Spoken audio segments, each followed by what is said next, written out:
Most of us may never fully overcome imposter syndrome, feel like a non-imposter. Like you keep waiting for someone to tap you on the shoulder and tell you to get the put your feelings aside, give that wild side a try. I'm not that girl. I'm Sharon H, rolling out my weekly dose of unapologetic candidness. Have you ever felt as though you don't fit in, that you are not entitled?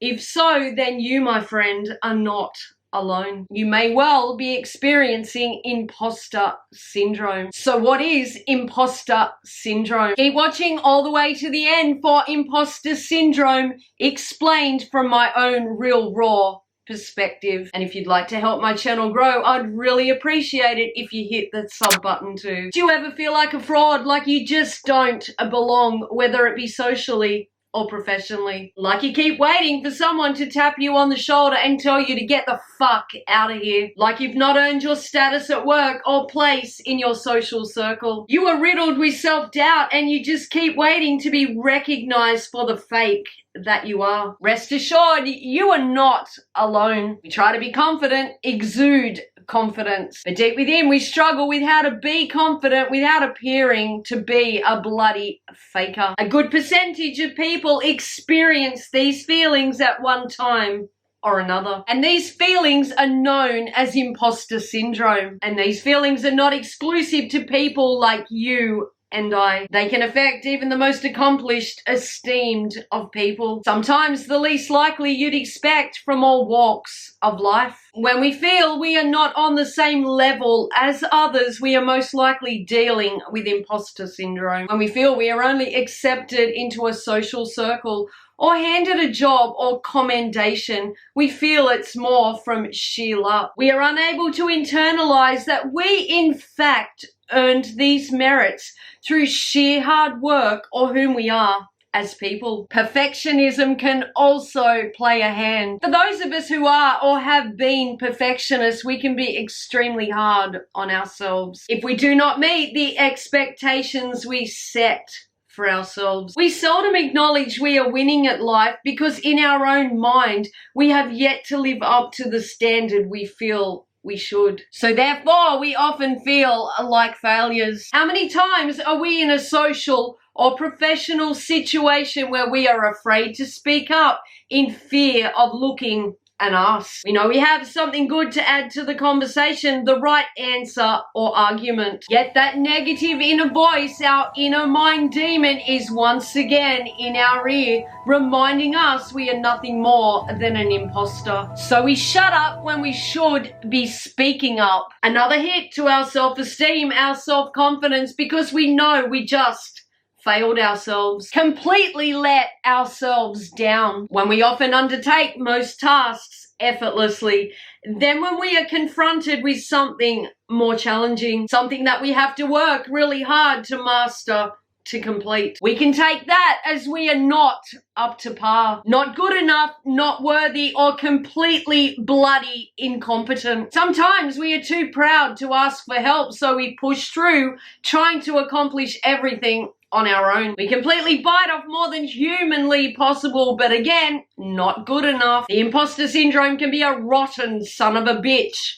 when it strikes. Sometimes we feel we need to be the hardest worker in the room to overcome imposter syndrome, to be liked, to be accepted, just so we can convince ourselves we belong, we are worthy. Stress can become overwhelming if we are not succeeding, not improving, not progressing, forever needing that rush of accomplishment to build a self-esteem, struggling to comprehend that if we are not succeeding, it does not mean we are failing. Our minds become clouded, our self-confidence takes a dive because we feel others will notice. We think others will realize we are not all we are cracked up to be. You may well be asking yourselves, do I have imposter syndrome? How to deal with imposter syndrome, build self-confidence. When we are surrounded by people we feel at one with, the like-minded, those that do not try to one-up us, show us up or outdo us, those that accept us for everything we are, warts and all, those that will cheer for and clap for our wins, we are less likely to be swamped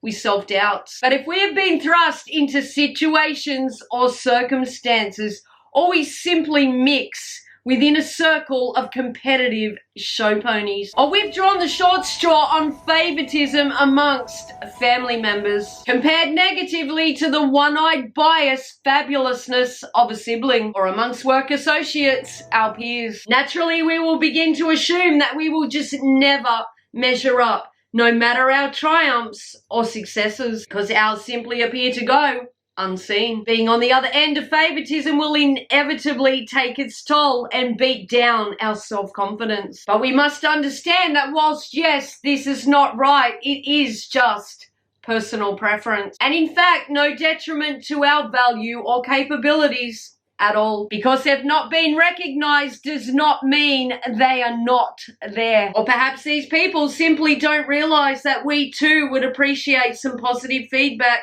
and acknowledgement. Perhaps we simply miss the signs when it's given. Perhaps they're just one-eyed and don't give a shit. Perhaps they're just so one-eyed they don't see what they're doing. Building self-confidence did not come easy for me. I was raised that children should be seen and not heard. And definitely much of my life struggled with self-belief, struggled to find my voice. No detriment to my upbringing, it was just the way it was. A constant battle with my inner mind demons that saw me miss many, many opportunities in life. I never saw my value ever. I never believed I had anything good to offer the world. I forever inwardly compared myself poorly to everyone else in the room. Teachers would say I had so much talent but just didn't want to use it. Fact is, I didn't know how to use it because I didn't believe I had it. I was often the smartass, the loudest in the room. You can bet your peach fuzz ass I was most likely the most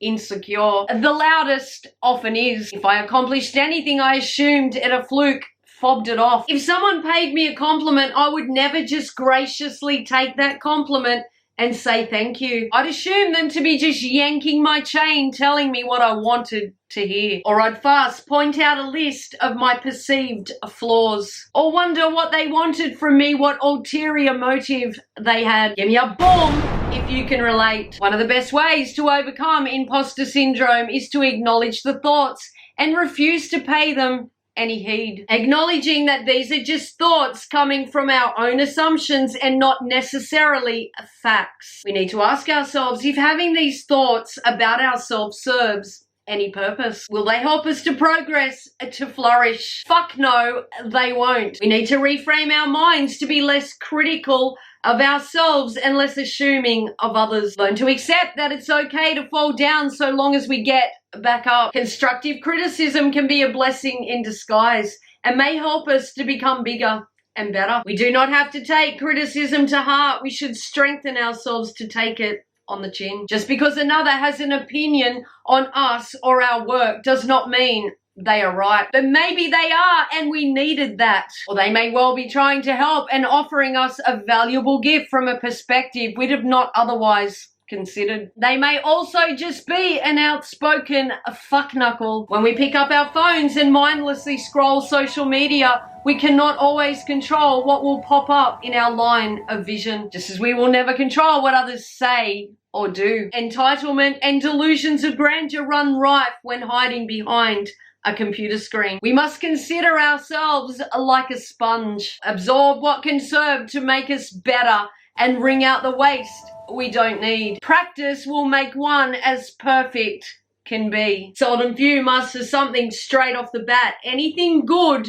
will never come easy, and we must learn to hone our craft. Understand that self-doubt and fear are completely normal emotions. Even some of the biggest greats of this world talk of once not believing in themselves, being fearful of failure. I'm sure that most people we talk to will confirm that they too have struggled to build self-confidence, to build self-esteem. Feared failing, feared falling, feared what other people will think, other people will say. These feelings are scary indeed, but perfectly normal too. Most of us may never fully overcome imposter syndrome, feel like a non-imposter. Surrounding ourselves with those who make us feel we belong, those that put a hand out to help us up when we stumble. Those that enforce that we too can be anything and all we choose to be. Believing in oneself. Self-help by addressing these doubts. Talking to others will lead to personal growth. We can allow our doubts to control us, or we can learn to control our doubts. By residing with the fact that not one person on this earth is more deserving, more worthy,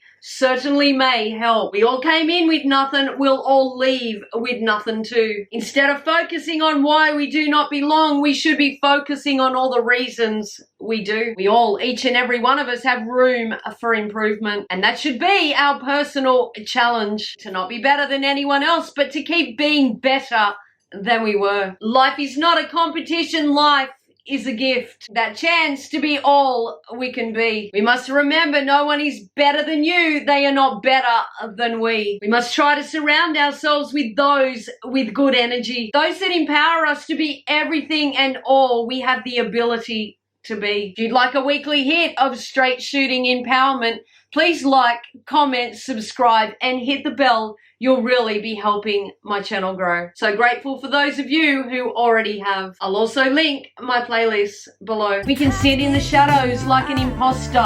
Let our lives be overtaken by doubt. Or we can embrace all our quirks. Dance and live like there's no tomorrow. 'Cause life's too fucking short to miss out.